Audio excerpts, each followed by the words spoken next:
Ei, minha gente, hoje o nosso propósito é estudar a biossíntese do colesterol. Esta molécula que é sem dúvida a mais famosa dentre todos os lipídios, haja visto a sua correlação, ou melhor, a correlação dos seus níveis sanguíneos com as doenças cardiovasculares. Mas nós vamos estender esse propósito para não somente atentar para a biossíntese, mas sobretudo para a importância dessa molécula para o organismo animal. Ela que sequer precisa ser ingerida, uma vez que as nossas células são capazes de produzi-la a partir de um precursor bem simples, como vocês verão.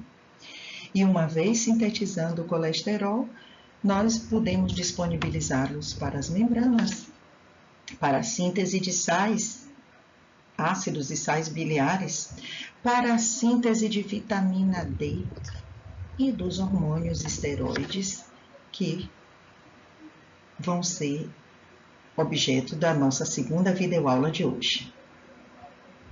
Atentem então para os objetivos da nossa aula de hoje. Em primeiro lugar, conhecer as etapas da biossíntese que parte de um precursor bem conhecido, o acetilcoenzima A. Em seguida, nós vamos mostrar e evidenciar as propriedades do colesterol, os seus destinos metabólicos, compreender a dinâmica das lipoproteínas quanto a os seus percentuais de ésteres de colesterol e a circulação dessa molécula entre as células e o fígado. Vamos discorrer também sobre alguns aspectos da hipercolesterolemia, conhecendo os mecanismos biológicos da regulação da biossíntese e também da intervenção farmacológica dessa síntese com as substâncias conhecidas como estatinas. E a molécula que vamos sintetizar hoje é essa estrutura de 4 anéis, com algumas ramificações, um total de 27 átomos de carbono. Todos os 27 átomos de carbono têm uma única origem. A matéria-prima para essa síntese vem a ser o acetato, acetil ativado pela coenzima A, cuja origem nós também sabemos.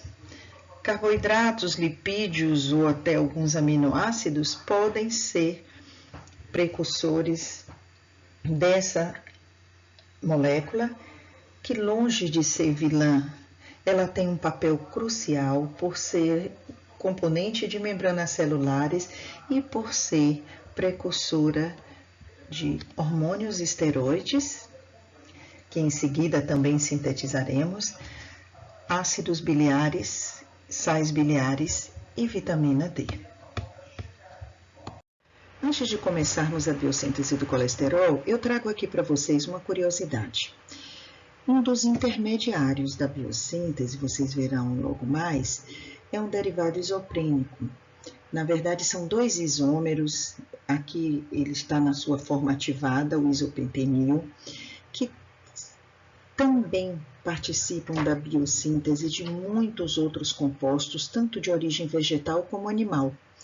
A nossa via biosintética vai percorrer esse caminho, né, em células animais, mas nós também vimos recentemente que uma molécula que tem nesse derivado, nesse intermediário, o seu precursor, que foi a ubiquinona.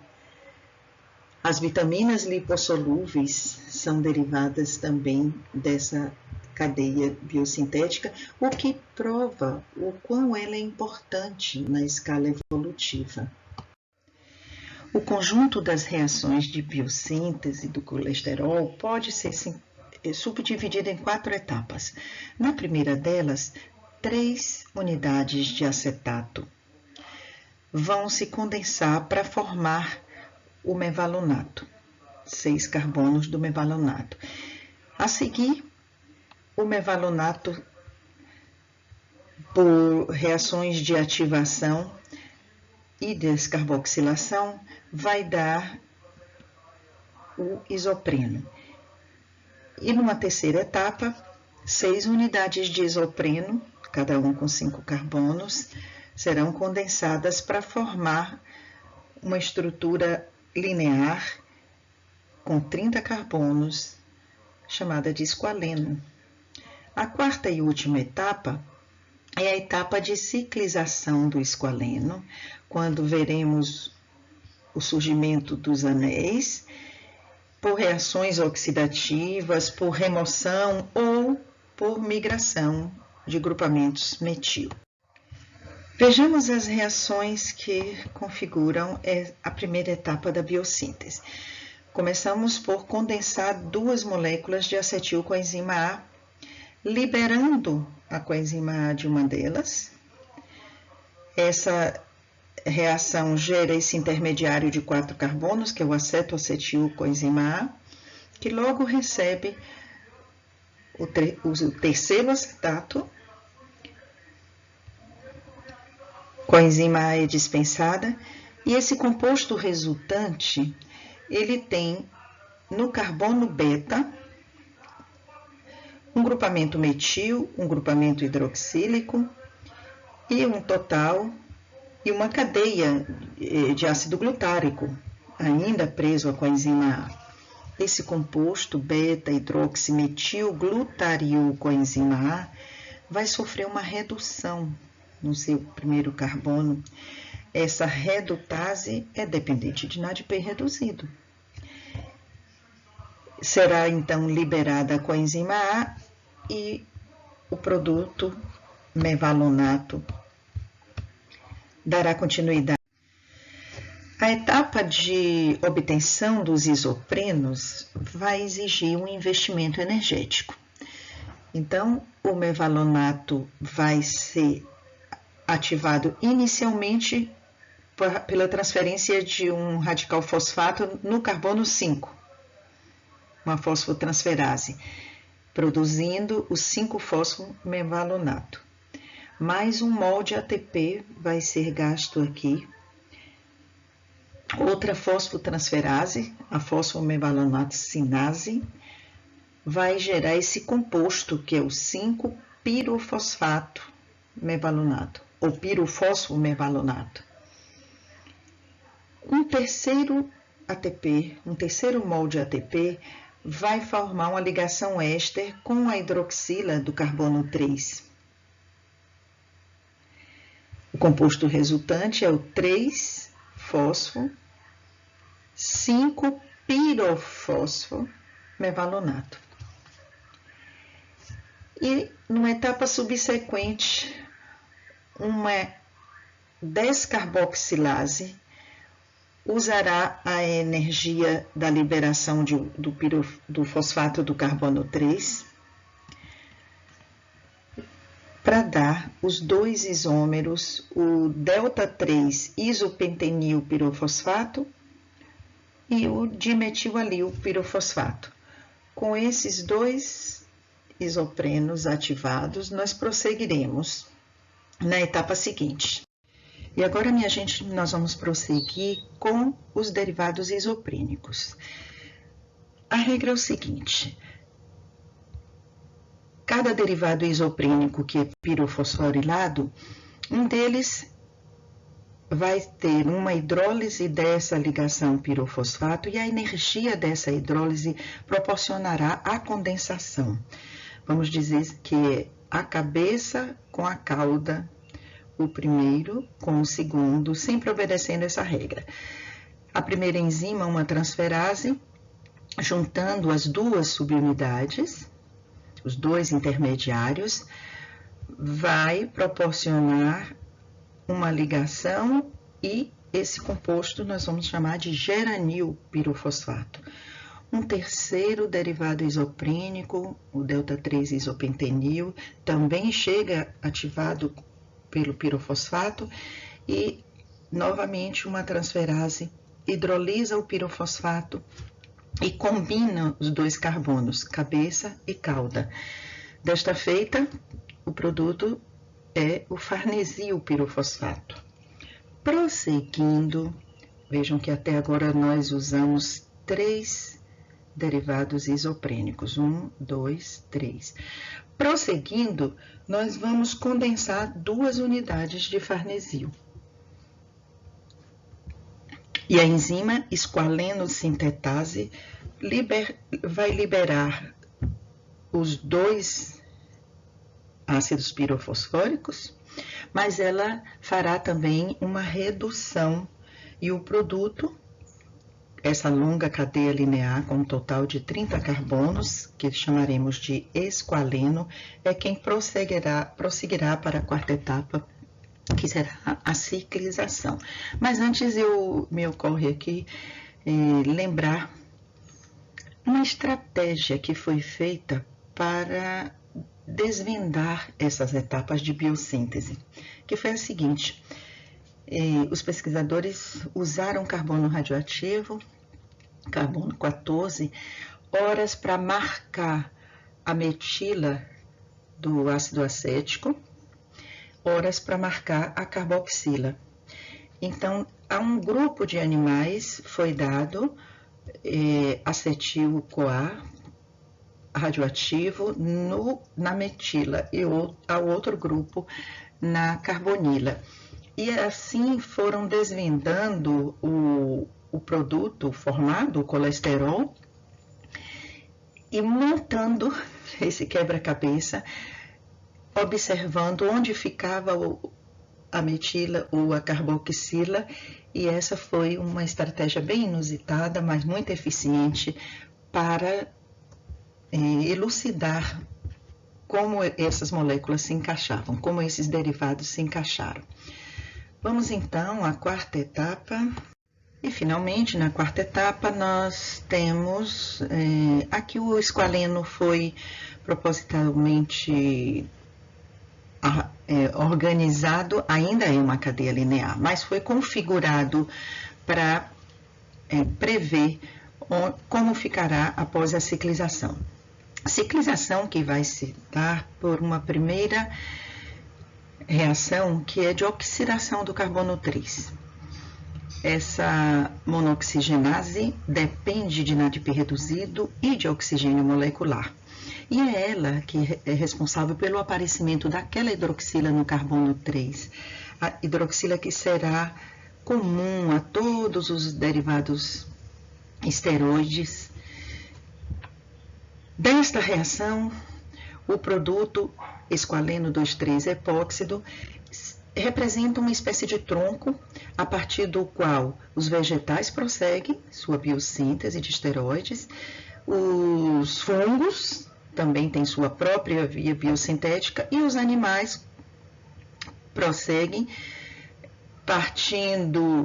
gerando esse intermediário importante que é o lanosterol. São sucessivas reações de ciclização, como também são sucessivas a partir do lanosterol, mais de 20 reações para, enfim, termos o nosso produto colesterol. As reações que aqui não são detalhadas são de oxidação, de metilação e, finalmente, esse composto com um total de 27 carbonos, grupamento metil aqui no 18º, outro metil no 19º, uma cadeia lateral. É importante atentar a esses detalhes, porque mais adiante nós vamos partir dela para as novas biossínteses.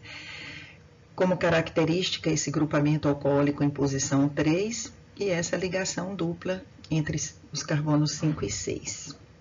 Bem, uma observação antes de prosseguirmos. Esse intermediário, o epóxido, é também um regulador da biossíntese, uma vez que ele vai proporcionar, se em níveis elevados, se essa biossíntese está ativada, o epóxido será um regulador por prover a proteólise de uma das primeiras enzimas, a hidroximetil-glutaril-CoA redutase.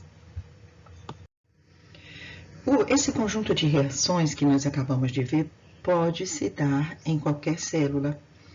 Todas têm o equipamento enzimático necessário para sintetizar colesterol. No entanto, essa síntese é mais expressiva no fígado. e é também o fígado o órgão maior responsável pelo controle dessa síntese.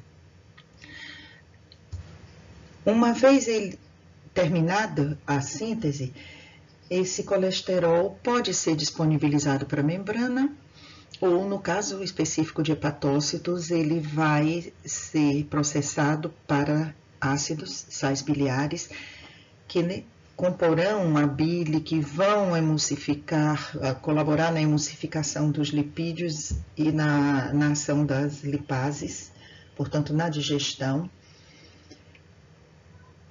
Também ali começa um processo de esterificação.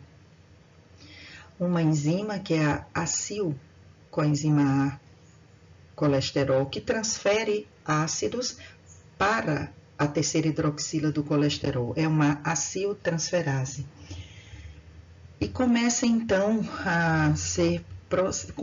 a ser processadas as primeiras lipoproteínas, uma vez que esses produtos são insolúveis, mas que precisam circular, inclusive ser exportados para os tecidos periféricos, eles vão ser envolvidos com as proteínas, e no slide seguinte nós vamos falar melhor sobre essa dinâmica das lipoproteínas. Mas, em todo caso,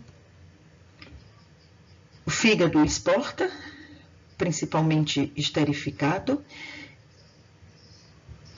e a depender do tecido, a utilização é variada, principalmente em glândulas esteroides, que vão processar o colesterol para fazer biossíntese de hormônio. Essa molécula que nós também acabamos de sintetizar vai passar por 2 hidroxilações sucessivas, uma no próprio fígado, outra no rim, e dá origem às vitaminas D. Nós vimos em aulas anteriores que, dado a sua insolubilidade, os lipídios precisam ser transportados em complexos macromoleculares que combinados, portanto, com proteínas, formando as lipoproteínas plasmáticas. Essa figura nos dá uma ideia da dinâmica como esse transporte ocorre. Quilomicrons que são absorvidos aqui, a partir da gordura das dietas, pelas células epiteliais que recobrem o intestino, passam inicialmente pela linfa, o sistema linfático, e somente na altura da veia subclávia esquerda é que eles chegam à corrente sanguínea. Esse também é o caminho percorrido pelo colesterol. E essa via do colesterol que vem da dieta e vai ao fígado é a chamada via exógena, e ela contribui minimamente para os índices de colesterol sérico. Bom, continuando na circulação, nós temos que algumas das proteínas componentes das lipoproteínas, elas têm funções enzimáticas específicas, como foi demonstrado anteriormente. A ApoC2, por exemplo, ela, ao chegar nos tecidos periféricos, ela ativa, no curso desse transporte, ela ativa as lipases nesses tecidos. Ao ativar as lipases, a composição das lipoproteínas, que aqui está representado, perde ácidos graxos para aqueles tecidos. Músculo, por exemplo, pode ativar a lipólise a partir desse substrato. Glândula mamária em período de lactação, quando recebe essas lipoproteínas, usa o ácido graxo que é liberado pela ativação da lipase. E assim, para o seu próprio metabolismo, para a síntese do leite. E assim, quando os quilomicrons vão perdendo esse teor de triglicerídeos, eles passam a ser uma lipoproteína de densidade muito baixa, ou very low. No ciclo seguinte, com maior remoção de ácidos graxos, A very low, a lipoproteína de muito baixa densidade, pode passar por uma fração, pode ser uma fração de densidade intermediária. E caso essa lipoproteína de densidade intermediária perca nos tecidos periféricos, lhe sejam removidos novos triglicérides, ela então passa a ser uma lipoproteína de baixa densidade ou low density. Então está aí mostrado a dinâmica que resulta nas diversas densidades de lipoproteínas, porque foram cumprindo suas funções em tecidos periféricos. Inclusive, entre esses tecidos periféricos estão glândulas que vão usar o colesterol para fazer seus hormônios de natureza esteroide. E também nós podemos ver a passagem do colesterol pelo próprio fígado e em seguida pelo rim na biossíntese de vitaminas D.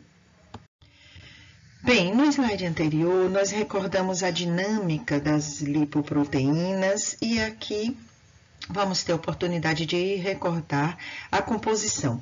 Veja que as diferentes lipoproteínas, desde quilomicrons até HDL, elas variam em termos de composição de proteína, aumenta a densidade quando aumenta a concentração de proteínas e, por outro lado, diminui a densidade quando justamente de quilomicrons a HDL elas perdem os triglicérides. Essa tabela nos relembra também que a lipoproteína de baixa densidade, a low density, é aquela de maior percentual de ésteres de colesterol, razão pela qual, injustamente, ela foi chamada de colesterol ruim, quando ela não é só um aporte de colesterol e tampouco o colesterol é vilão. Nessa segunda tabela, nós temos a composição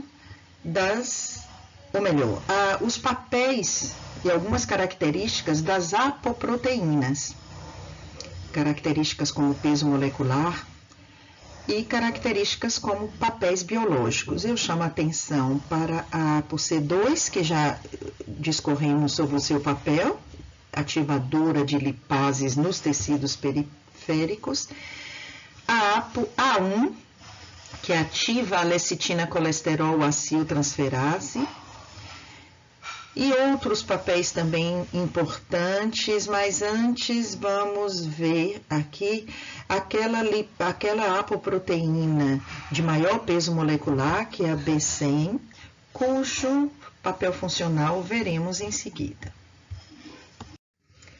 Como vimos, é a LDL que transporta o colesterol para os tecidos extrahepáticos, músculo, tecido adiposo, principalmente para as glândulas suprarrenais que dependem do substrato colesterol para a sua síntese.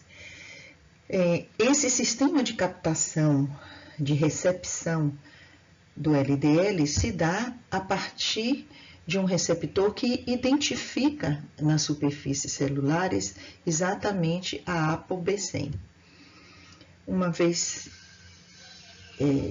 ligados aos receptores, endocitado, se funde aos lisossomos. Os lisossomos secundários vão agora digerir essas partículas pelas suas hidrolases ácidas, liberando os aminoácidos do seu componente proteico, liberando ácidos graxos do seu componente triglicéride e liberando colesterol na forma esterificada ou livre. Essa liberação de colesterol modula a síntese endógena, principalmente se essa captação é hepática, onde a síntese é mais evidente, mais importante. E também o receptor que foi liberado pela endocitose e aquele que é sintetizado tem uma modulação de sua exposição na superfície de membrana a partir dessa captação.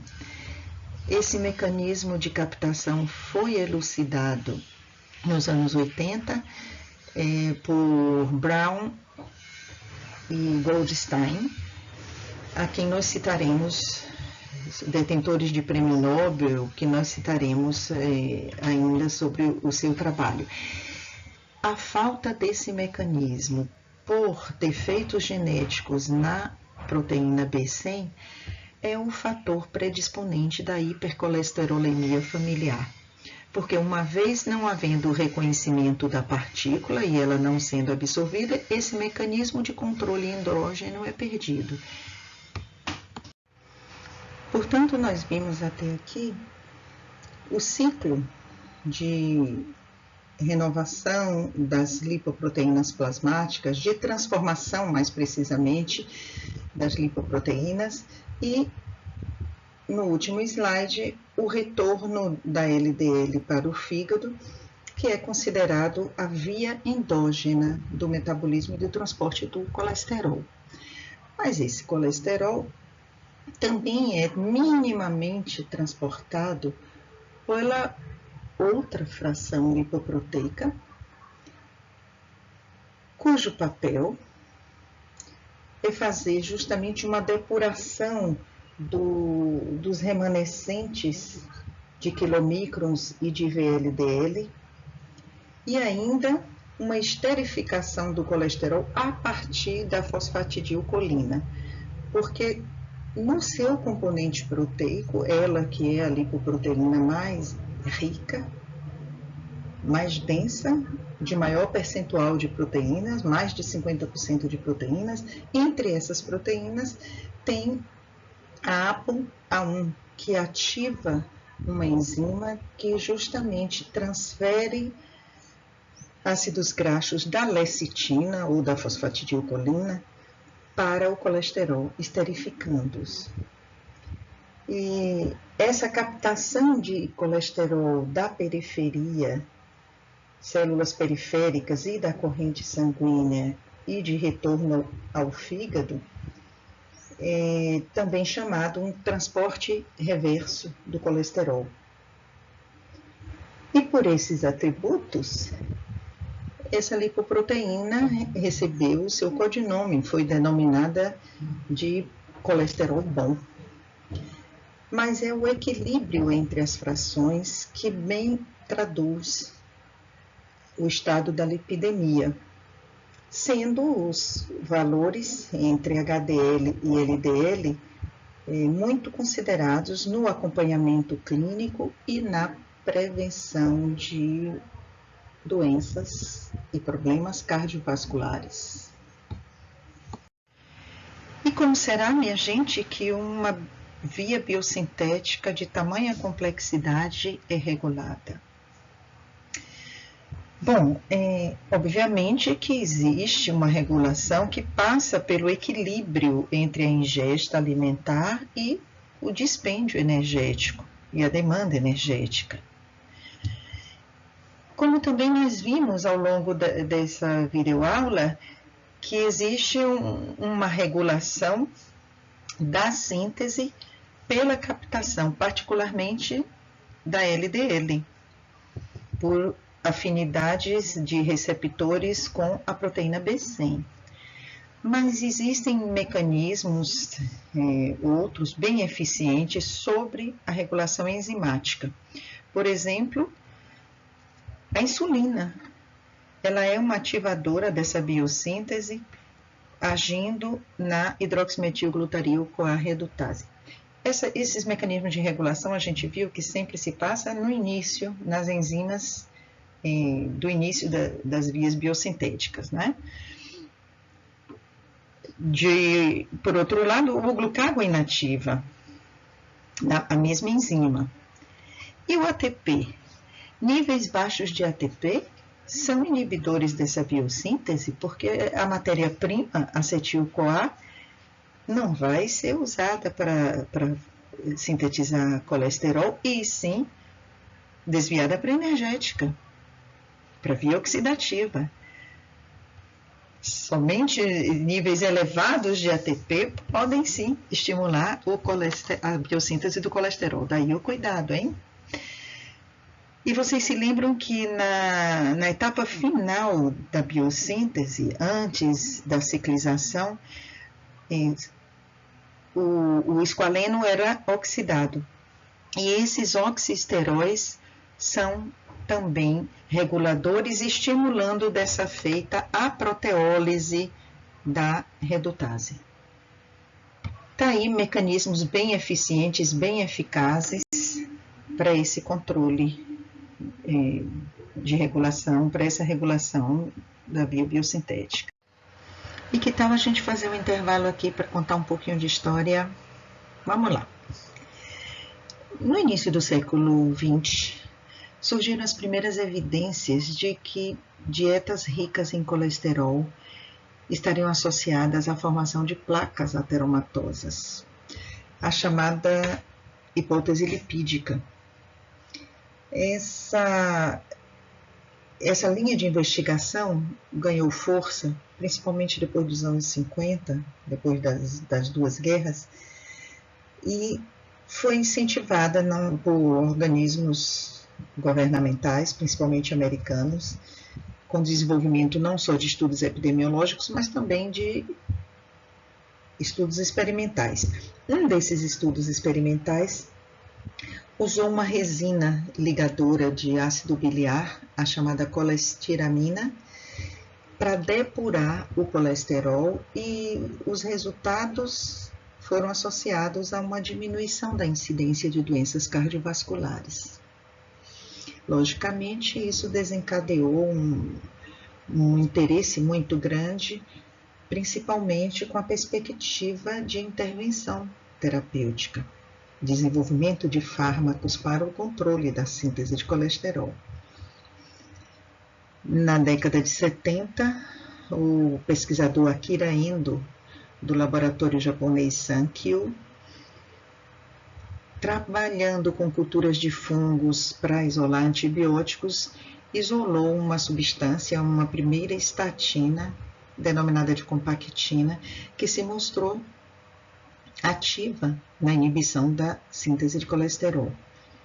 Pouco tempo depois surgiram os resultados experimentais das pesquisas de dois americanos, Michael Brown e Joseph Goldstein, que exploraram o mecanismo de transporte de ésteres de colesterol através da LDL, especialmente a endocitose que nós acabamos de ver. Isolaram a proteína B100 e associaram essa proteína, ou melhor, a sua deficiência à hipercolesterolemia familiar.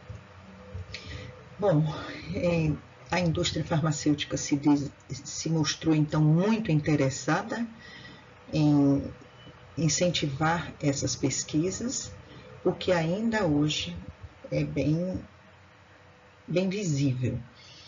Recentemente, as sociedades de cardiologia, também americanas, passaram a admitir que não necessariamente a ingesta de colesterol está associada às doenças cardiovasculares, mas durante toda a segunda metade do século XX, essa foi uma crença e, de qualquer sorte, incrementou muito as pesquisas acerca de colesterol, que é um tema detentor de muitos prêmios Nobel ao longo do século XX e ainda não só na área de química, mas de fisiologia e medicina. Muitos são os prêmios atribuídos a pesquisas voltadas para o colesterol.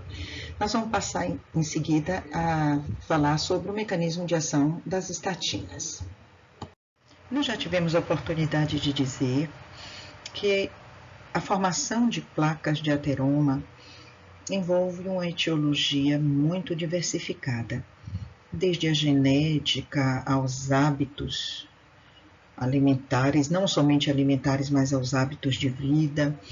Mas nessa etiologia, o processo inflamatório é inegavelmente um dos mais determinantes. Tem a ver com a oxidação de lipoproteínas, que atrai monócitos, Esses monócitos se diferenciam em macrófagos que endocitam, ou melhor, que fagocitam essas lipoproteínas e se transformam nas chamadas células espumosas, muito ricas em colesterol. Essas células vão se depositando na camada íntima das artérias e estreitando o calibre dos vasos, proporcionando, portanto, os acidentes isquêmicos. Na corrida de pesquisas para o controle da síntese de colesterol, como vimos, os compostos das diferentes estatinas têm uma semelhança química com o mevalonato, daí proporcionam uma inibição do tipo competitiva àquela síntese. Aqui está a estrutura geral das estatinas e os diferentes radicais correlacionados a diferentes estatinas. E como dissemos, a indústria farmacêutica se lançou numa grande empreitada de pesquisa e de produção de estatinas que pudessem ser cada vez mais eficazes nessa inibição, com redução dos efeitos colaterais.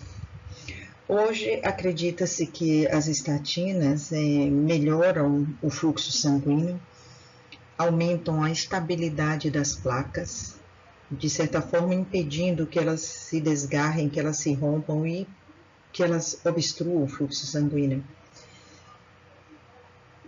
Também existe um papel anti-inflamatório dessas moléculas, mas de qualquer sorte, os efeitos colaterais incluem dor, fraqueza muscular, e quando a gente lembra que a biossíntese do colesterol, passando pelo ácido mevalônico esqualeno, essa via biosintética é também precursora de moléculas como a coenzima albiquinona, tão importante para o metabolismo oxidativo, ou do dolicol, uma estrutura isoprênica que participa da biossíntese de glicoproteínas N-ligadas, a gente consegue entender que essa inibição tem algum impacto sobre o metabolismo e que, portanto, a prescrição desses fármacos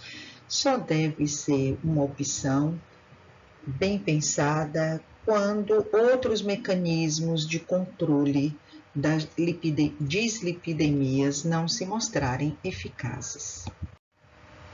E chegamos ao final dessa videoaula, onde eu espero ter desfeito alguns mitos acerca do colesterol, mas espero mais ainda ter despertado um pouco a curiosidade de vocês acerca dessa molécula, tão importante para o metabolismo, tão importante para a medicina. E os convido a prosseguirmos na próxima aula a usarmos essa matéria-prima para sintetizar os hormônios esteroides.